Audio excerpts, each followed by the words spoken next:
Hello friends, Somen Riaz ব্লগে তোমাদের সকলকে স্বাগত জানাই। তো বন্ধুরা, আমি যাব শিবতলায় পুজো দিতে। তো তার জন্য আমি এই শাড়িটা চুজ করেছি, লাল পাড় সাদা শাড়ি, আর একটু ডিজাইন রয়েছে। আর সাথে এই লাল ব্লাউজটা চুজ করেছিলাম, কারণ কি ব্লাউজটার মধ্যে একটা দেখো সবুজের কম্বিনেশনও আছে, তো দেখতে খুবই সুন্দর লাগছিল, সেই জন্য এটা চুজ করেছিলাম। কিন্তু আমার ভাগ্যে ওই ব্লাউজটা পরার সৌভাগ্য জুটলো না, কারণ ব্লাউজটা ছোট হয়ে গেছিলো। সাইড খুললাম তাও হলো না, তো শেষকালে এই ব্লাউজটা পরলাম। আর দেখতেই পাচ্ছ আমরা দুজনেই বেরিয়ে পড়েছি। তো তোমরা দেখতেই পাচ্ছ আমরা টোটো করে যাচ্ছি, কারণ কি আমি যেহেতু শাড়ি পরেছিলাম সেজন্য বাস উঠতে একটু প্রবলেমই হবে, সেজন্য বরকে বললাম টোটো করে চলো। আর বরেরও টোটোতেই যাওয়ার ইচ্ছা ছিল, আর বেশি দূর নয়, কাছেই ছিল, সেজন্য টোটো করে চললাম।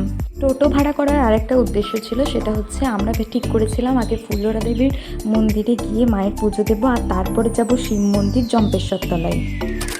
ফাইনালি বন্ধুরা আমরা ফুল্লরা তলায় চলে এসেছি। তো মেন গেট দিয়ে প্রবেশ করতে দেখা গেল সামনেই একটা আইসক্রিমের স্টল লাগানো আছে, আর এরা সমস্ত চট পেতে বসেছিল। এখানে একটু হরিনাম সংকীর্তন হচ্ছিল, আর এখানে একটু দেখো জিনিসপত্র বিক্রি হচ্ছিল। তো আস্তে আস্তে আমরা ভেতর দিকে ঢুকলাম। এই যে তোমরা মায়ের দর্শন করে নাও, এটা হচ্ছে মা ফুল্লরা দেবী।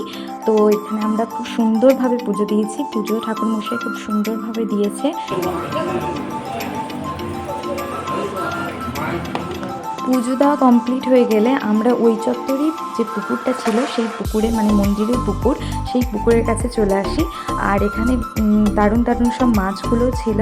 তো দেখো একজন খাবার দিচ্ছে, তো মাছগুলো কী সুন্দর খেয়ে নিচ্ছে। আমরা প্রথমে ভেবেছিলাম মাছ নেই, তো যখন দেখছি খাবারগুলো দিচ্ছে তখন ঠিক মাছগুলো না চলে আসছে।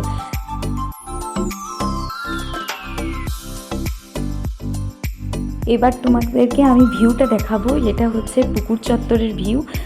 এখান থেকে উঠে এইদিকে একটা তুলসী তলা ছিল, আর এদিকে একটা তুলসী তলা ছিল। তো এখানে আমরা অনেকগুলো ছবি তুলেছি। আর এই যে এই দুই সাইডে যে দেখতে পাচ্ছ, এই দুটো হচ্ছে শিব মন্দির।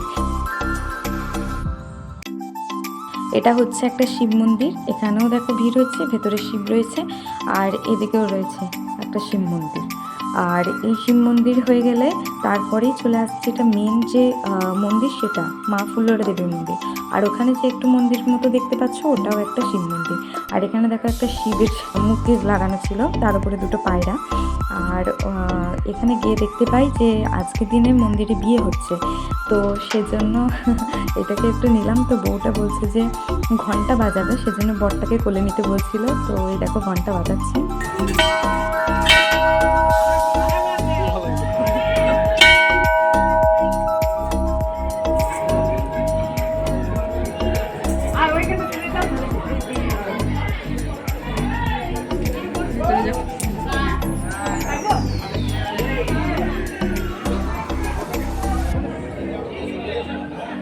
তো আমি তোমাদেরকে প্রথমেই বললাম যে আমাদের জম্পেশ্বর মন্দিরে যাওয়ার কথা ছিল, কিন্তু দেখছি যে এখানেই এত পুজো হচ্ছে, যখন এখানেই পুজোটা দিয়ে দিই।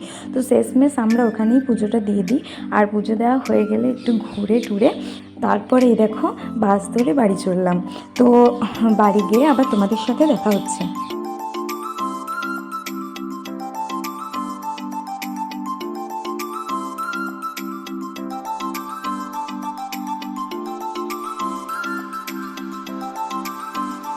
তো আমার স্নান করে সবুজ চুড়ি পরার কথা ছিল।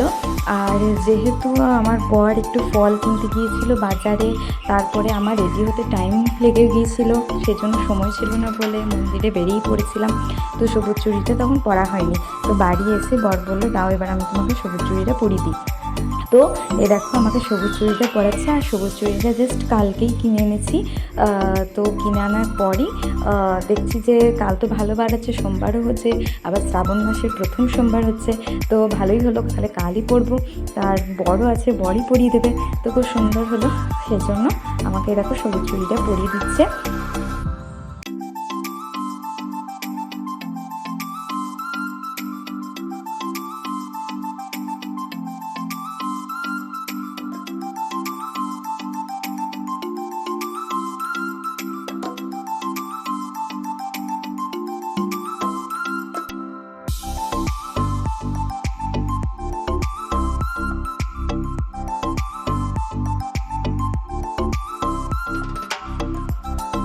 আজকের এই সম্পূর্ণ ব্লগটি তোমাদের কেমন লাগলো তা অবশ্যই কমেন্ট করে জানিও। ভালো লেগে থাকলে লাইক শেয়ার করো, চ্যানেলটি সাবস্ক্রাইব করো আর আমাদের পাশে থেকো। তো দেখা হচ্ছে পরবর্তী ভিডিওতে। টাটা।